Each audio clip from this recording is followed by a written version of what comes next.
ja tere tulemast Hiiu Jahu tagasihoidlikesse tootmisruumidesse. Et siin saab Hiiu teraviljast natukene peenem fraktsioon ehk jahu. Alustasime veisekasvatusega tegelikult, aga elu läks nii, et nüüd sel aastal läksime üle täielikult maheteraviljakasvatusele. Ja kuna juba on viljakasvatus oma põldudel oma tehnikaga, siis on ideaalne variant teda ka pakki panna ja inimestele pakkuda. Et siin me nüüd oleme ja siin selja taga paistab ka see aparaat, millega see jahu siis valmis saab.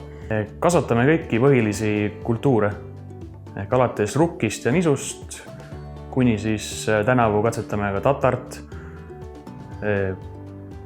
köömneid kasvatame, kikerhernest ja muid selliseid põnevamaid kultuure. Aga praegu põhiliselt on nisu ja rukkitooted on meil poelettidel. Ehk sellised kõige tavalisemad asjad, millest inimene kodus süüa teeb.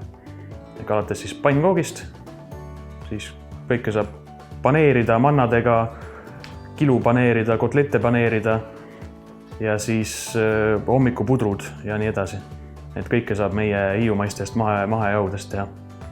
Eks see jahu tegemine selline paras tera peenestamine on, ega ta raketiteadus ei ole. Et see veski paistab meil siin taamal.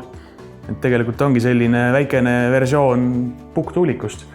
Et samamoodi on seal sees veskikivid, siis käivad aeglaselt ringi ja peenestavad seda tera. Et sellel nii-öelda kiviveski eelis ongi see, et ta ei kuumuta seda tera.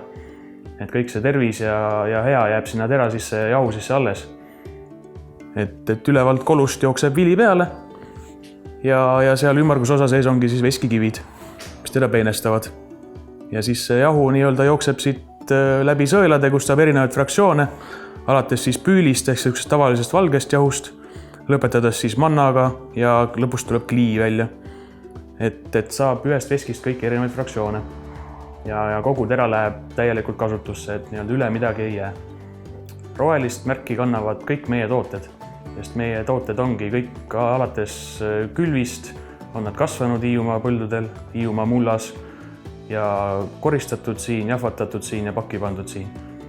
Et meile väga meeldib see mõte, et kui on hiiumaine, siis on hiiumaine ja seda ka siis meie pakendi peal selle rohelise märgiga rõhuda.